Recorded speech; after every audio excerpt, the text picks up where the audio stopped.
Hello everyone, it's Simon from fundedtradingplus.com and I'm bringing you another video. I'm interviewing one of our successful traders who's now trading with one of our live trading accounts. That is Jakob.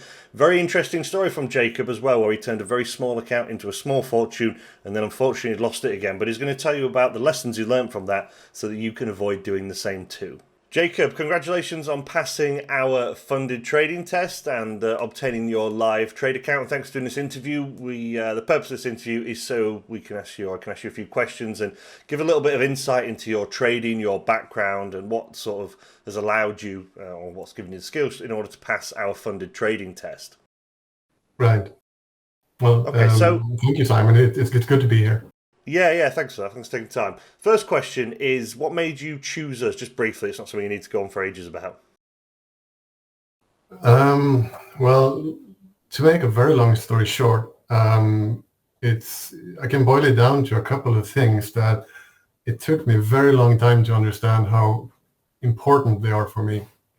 And that is the combination of no time limit, low leverage, the ability to get even lower because I wanted 1 to 5, not 1 to 10.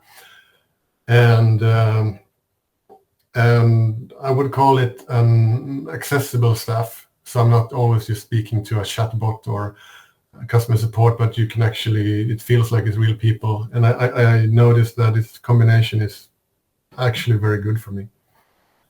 Yeah, and because I've been on the other end on the rope. When you get way too much rope, you get all the rope you need to hang yourself, and you have all this that you get nuked for a paragraph in paragraph 14, section B, and those kind of things. And I actually had that with another prop firm. I'm not going to mention the name, but I had two phase 2 accounts.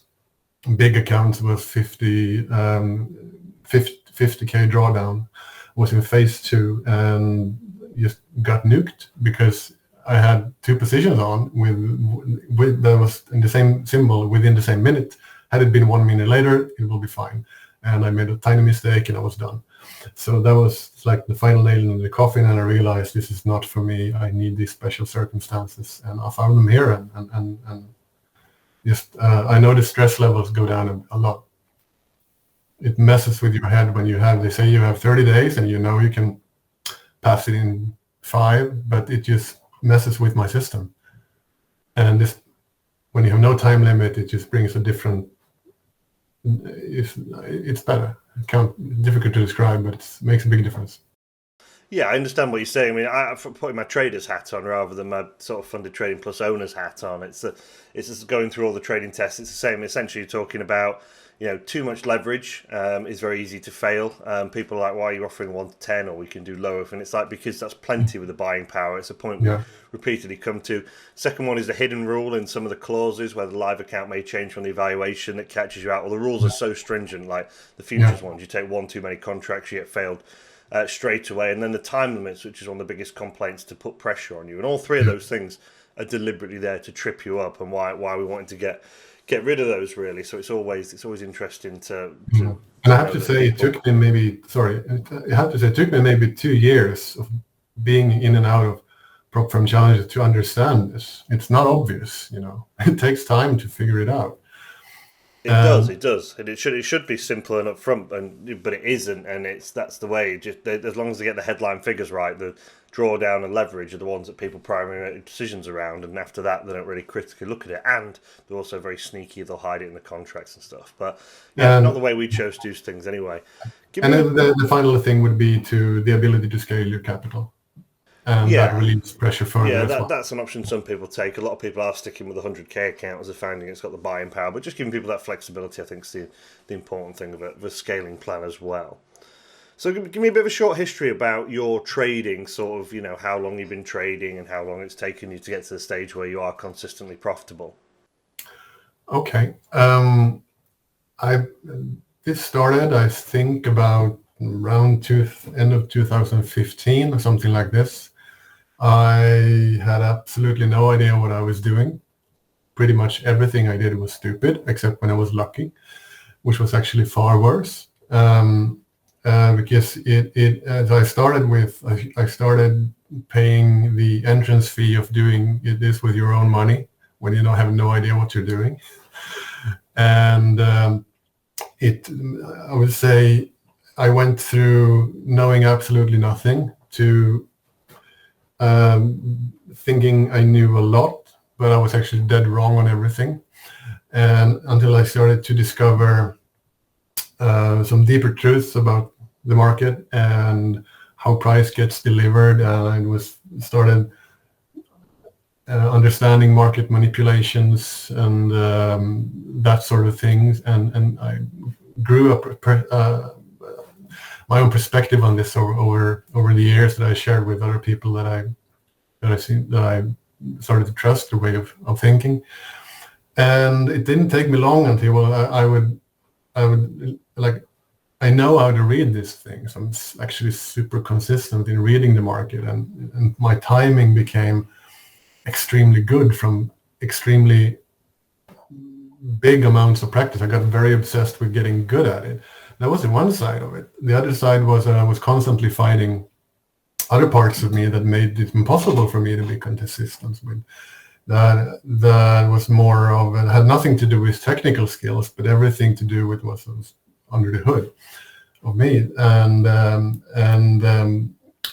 it turned out that I had a big problem with dopamine, and it meant that I was really good, especially when I was in when it was a bit tough. But the better things went, the more danger I became. So I had this pattern of, like, I made a lot of money. I remember the first time I was funded, I made about 15K in 2 days, and, with 2K drawdown.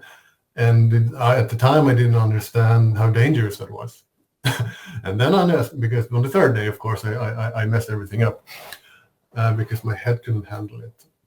It was just too much too fast. And it took me a long time to work on my own inner brain chemistry. I did dopamine detoxes, all kind of things, until I started to get to the point where, oh, this is now working quite all right. But I still had to realize I need better consistency in risk management. That wasn't enough with just understanding it, so I wrote my own custom risk management system that I finally now got up and running, apart from the initial mishap that happened with my life that bled through. But yeah, it was a long journey of understanding the market and understanding myself and using technology to help me. And finally, I have this great system that has actually proven itself to be working for me. Yeah, I think yeah, it's a good summary. I think sort of, consistency is often crafted through mistakes with every trader, isn't it? I mean, talking about the dopamine hits, where it's like that, it's almost like a gambling addiction, isn't it? And there's so many sort of physiological and psychological reasons why we're just not built to be traders, and it's overcoming those, understanding those. The self-awareness is key there. It's just understanding yourself, your flaws, human flaws, and sort of self-monitoring. Because people are like, they'll say, trading psychology, you're going to trade without fear. It's like, no, you're not, but you're going to be able to recognize when you're fearful and then make sure you take appropriate action or committed action around it. So exactly. And I have seen your verified account where you turned a very small amount into a very large amount of money very quickly, and then lost it very quickly. That was a hell of a roller coaster. But again, that was insane, mate. But you treat it as a learning experience. And for the viewers, I might actually pop up the screenshot on screen and the edit if that's not a problem. But yeah. We can share it in the chat just because it sounds so insane. Like, no one would believe it, but it actually happened and it got recorded.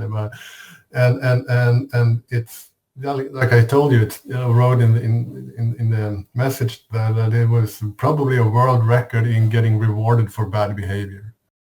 Well, you say that, yeah, you do, and that's the thing with luck. You can get rewarded with luck and with bad trading behaviors, and it reinforces them. The classic one, of course, is scaling into a losing position in a downtrending market or an uptrending market, and then the market comes back and saves you. Classic on the indices, because the indices go up so much and when they go down, is when they go down, people scale in, and then it comes back and rescues them, and they're like, well, I'll do that again, and that's great until the time it doesn't come back and you lose your account.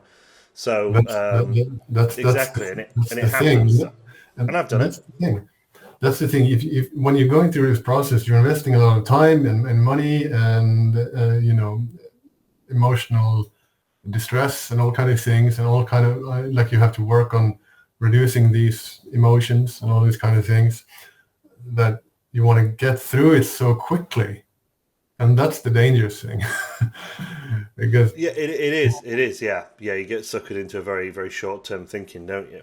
If you're enjoying our interviews with traders who've passed our funded trading test and want to be a part of a funded trading test community, then in the top line description below is our Discord link to join our community that's nice and active. We would love to see you in there. What are your future goals for trading then? Well, it's been evolving. I believe where I am, my goal right now is because I've been in IT and industrial IT for about 10 years, mostly as IT consultant and those kind of things. I've been working on various interesting systems like jet fighters and power distribution and things like this. And I'm just at a point where I want to do something else. And I want to have complete freedom of operation, because I have this entrepreneurial spirit, and I don't really. I achieved the first goal, which was getting out of the corporate environment, because now I'm freelancing, which I have a really great setup, which allows me to work even more on my trading business and schedule the way I want to schedule things. So what I want to do is just achieve the financial freedom, the time freedom, just reality of, you have no boss, you have no meetings, you have no deadlines, you have no projects, there's so much crap that you don't have to do, but you have to grow yourself to a very professional level to be able to manage yourself in your life like this. So I think that's a dream for a lot of traders, isn't it? To sort of that freedom and autonomy. It's not so much about the money, you get the old lifestyle nonsense with people advertising trading, like you're going to buy a Lamborghini or whatever, but that's just anything like that's a byproduct of success. It's more that, like I say, that entrepreneurial spirit where you have that independence, that autonomy. That's most attractive. I find that in a lot of successful traders is that they're not built just to stay in a corporate environment where they're limited and restricted and been told what to do. They want to be more free. So that's what is one of the grand attractions of trading. Totally. And I have to say, one thing that actually set me on the right path towards this is when I stopped chasing money so much. And when I started to understand that what I really want to get out of this is that money is the enabler for me to be able to have my morning coffee in the sun barefoot for as long as I please. Exactly, in the place in the countryside where I don't have to worry about where I have to be and all these kind of things. Exactly. Maybe for me that maybe came with age a bit, but initially I was chasing money too much. Because this came from I had to get out of a problematic financial situation that I put myself in partially because of starting trading in the wrong end. So I actually eventually figured out that first I have to actually just fix the financial situation, and then I fixed it because of I was able to get very good, well-paid work and these kind of things. And get the financial parts sorted out again. And that's when it really started to shift. And I realized, well, it's not actually the money because I don't need to chase that anymore. Now it's actually, I want to have the freedom for the rest of my life. Yeah, absolutely. And then that bleeds into trading like everything else. And I focused more on consistency rather than chasing the money. And this was far from obvious, mate, from the beginning. I just had no idea about this. It took me years and years to understand how much life leads into your trading. And then it took me another year to accept it. But now it does. Yeah, it does. It's not a quick win, is it? It's a complex skill set, and it's a lot of skills that we're not used to sort of having generally, are we? I've got two questions for you, and I'm going to guess what the answer is, although you may surprise me slightly. And that is, what is your best trading experience? And I'm going to combine it in conjunction with worst as well. The two separate questions. I mean, this is one that stands out, and that's the one where I put in. And this is it was a few years ago, and this was I opened an account in IC markets with 1 to 500 leverage, and I had that been. I was changing it down to 115 for some weird reason. It just ended being back up at 1 to 500. I have no idea who might have done that. Might have been me. So I put in, I had $600 in there, and over the course of about 8 hours or something like this, that became over $120,000. In gold, I pressed as hard as you can press a 1 to 500 account in 3 swings, and it was like hitting 5 sixes at the same time on a dice 3 times in a row, which is statistically impossible. But by the time, so at the end, this was like 100 lots, 150 lots on. It was ridiculous. And by the time that happened, I was so out of my mind, I was so insane that I was no longer in control of anything. And I just lost everything, which is the next question that comes. That was the most insane thing, because it told me something, that I can do this. Because it wasn't just luck, because I actually saw the market super close, tick by tick. When will it do this and do that? And I got it through this swing. Well, I mean, it's never ever do this, because it's not good in any way. But it taught me a super high level of confidence that I can actually do this. I might be not ready for it, but I will get there. That was that's why it was the best one. Yeah, it was. It's certainly crazy. I mean, I guess taking a positive from it, at least it was a small amount of capital you turned into a large amount and then lost it, which is not great, but at least it wasn't a large amount of capital that you lost, because, that could magnify the intensity, and you have a psychological deficit, don't you, of how much you owe to trading, if you like. So I think that's probably the positive for it. But yeah, I mean, it's hard to know. Those levels of risk sneak up on you when you have a real strong return. I mean, yours is exceptional, unsexually unusual, but you don't realise the level of risk you're taking. You almost think, I get the Midas touch, don't you? You're not necessarily in an egotistical way, but you don't have that self-awareness to recognise how much risk you're piling on. Then the house of cards can fall down very, very quickly. Often the most dangerous time to trade is when you're having a fantastic run, is because you don't see the little things creeping in, because it feels so good, like you said earlier. The dopamine hits and things like that. Yeah. Which brings us to the next question, I suppose. Yeah. I mean, I guess the best and worst, it's the same thing, isn't it? So yeah, because just as massively crazy it compounded on the way up, it compounded on the way down.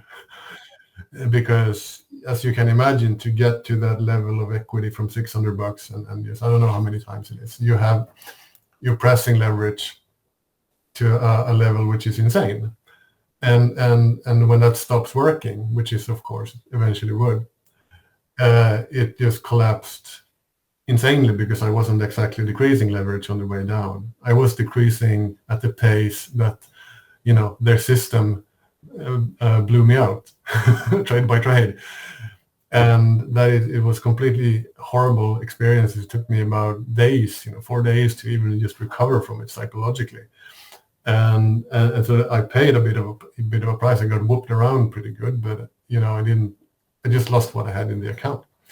But the experience was very, very valuable. It wasn't like a death blow to my head or anything like that. I've been whooped around by the market before, but it made me realize that this is no way to do this. This is not how you do this, and it just, that's what actually made me stop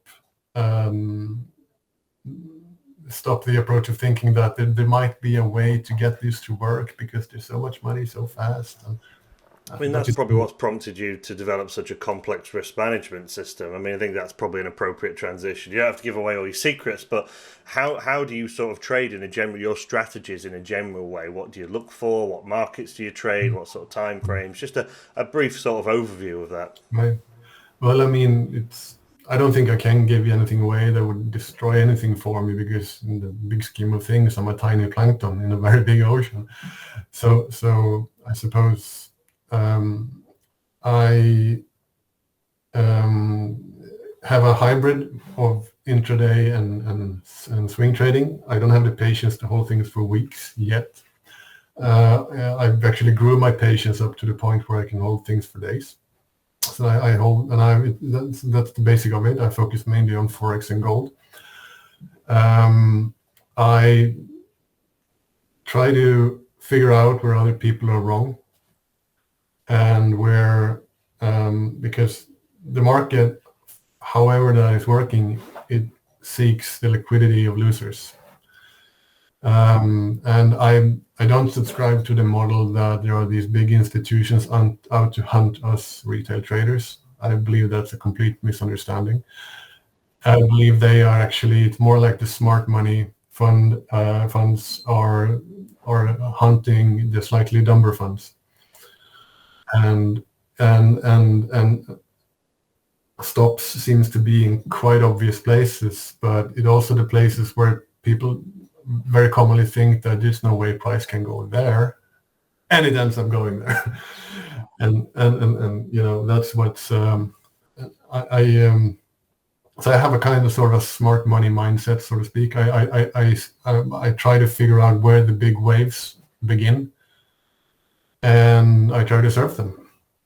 It's very difficult to kind of explain precisely, but it's I look for certain levels. There's some things that seems to have a bit extra significance. I will, especially in forex, this is when you the round numbers don't really matter that much to me in terms of levels. If I don't mention structure or anything, just pure numbers. There's something with 0.8 and 0.2.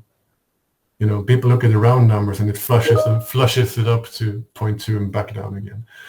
And I don't know if this is some kind of institutional level or anything, but that's one of the things. But I have, I would call it a smart money concept, following the ones that seems to be sort of in charge of the market, even though they might be a collective group. Yeah. Okay. Yeah, I mean, it's interesting because there's lots of different people, into people who trade very aggressively, all different types. I mean, that's just trading, isn't it? I mean, the only right or wrong ultimately in trading is whether you're consistently profitable. That's the most important thing. So, just to sort of round us off then, what would be your top 3 tips for passing a funded trading test? Right. I can come up with quite a few because I have Best 3. quite a lot of experience with them. So what works and what I think doesn't work. One of the things that is an absolute must, unless you have, it's an automated robot that where you are not doing it, that would and even then it's also important. But that is to trade small and be patient, because the only thing you need to do is 10% over and over and over. And if it takes you 2 months, you'll be such miles and miles ahead of where you probably are right now after a year. Because the only game in town here, I believe, is to stay alive, to be able to withstand as many blows as possible. So I believe that I have my risk management set to now to 0.5% per trade and a maximum of 1.5. And I also have a per position, and I also think how much can I be exposed in total, and can these be correlated? You have to think about all these things, but stay smaller than you think you should. That's number one, because you have to be able to withstand, I would say, a lot more blows than you're comfortable with. Second thing is to that is very important. This is, don't listen to what anyone else is telling you if this is a viable path in life or not, because they have no idea what you're doing. Almost no one will understand this except you. So the second most important thing is to never give up. The third important thing is, I would say, is to first be profitable in simulation. And let that take its time, because it's going to take time anyway. You can do this the cheap way or the expensive way. The expensive way is to keep paying for challenges even when you actually are not good enough. You're just gambling. And you're never getting to the higher levels by gambling. It's either by statistics or because the prop firm simply not going to allow you to gamble. And then when you have the consistency in simulation, that's when you switch to live money, because then you're starting from ground zero in terms of psychology. And that's why you need to trade with a firm that allows you to trade for as long time as you need, because then you can start small and you can build up that psychological confidence. Because Yeah, I totally agree. I mean, the first one is a case of staying in the game, isn't it? Making sure that that you're managing your risk appropriately. Absolutely. And the second one is A, the independence, but B, you find a lot of traders who will just sort of flip flop between information sources, whether it's loads of technical indicators to find an idea, excuse to trade, or maybe not trade, depending on the mindset, or loads of information sources on Twitter, on the news, and it's just information overload. And it's a case of just know what your decision making criteria is, and just stick to it. And then the third one is to learn the mechanics of trading, make sure that you're able to actually know what to do, and then make sure you can be consistent on the sim environment. You also get that extra psychological insight, because then when you go into a live environment, you realize how much harder it is, and you sort of see the gap between a fearless state and the actual state you're going to trade in. That gap that you're able to then not visualize, but have an idea of, a feeling of, if you like. Totally, but it's also that you have to understand how to play the funding game well. Yes, you got to play the firms at their rules. Yeah, exactly. So you need to find a firm that the rules is compatible with your personality and psychology and your inner demons and all that stuff. Because like I said, you're profitable in sim. Okay, all nice. And now because you had no skin in the game, and then you start a challenge, and now you have a couple of $100 in the game. Most likely you're gonna blow up. So you're gonna take you a couple of times because you figure out just the challenge part. And then you get funded, and then you start from scratch again. So you have to play it clever. You have to, first time you're funded, you're in so much danger. So that's why you can actually practice for getting funded by putting in $100 of your own money in a 1 to 100 leverage account, and you practice being live, because that's going to save you time. You might not have to start over a challenge again. So you can play this game stupid, or you can play this funding game clever. And I first played it very stupidly, so I know what is very stupid to do. And now I know how I actually would have done it had I started now. I would have done it like I just described, which is very different on how it panned out.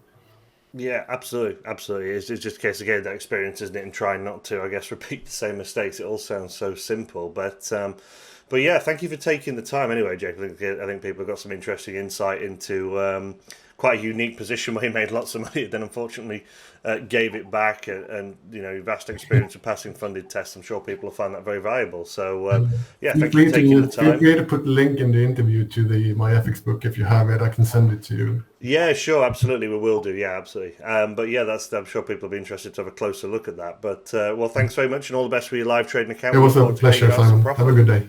So thank you for watching. If you enjoyed this content and want to see more funded trading related content, then please do subscribe to our channel and have a look at some of these videos that are coming up.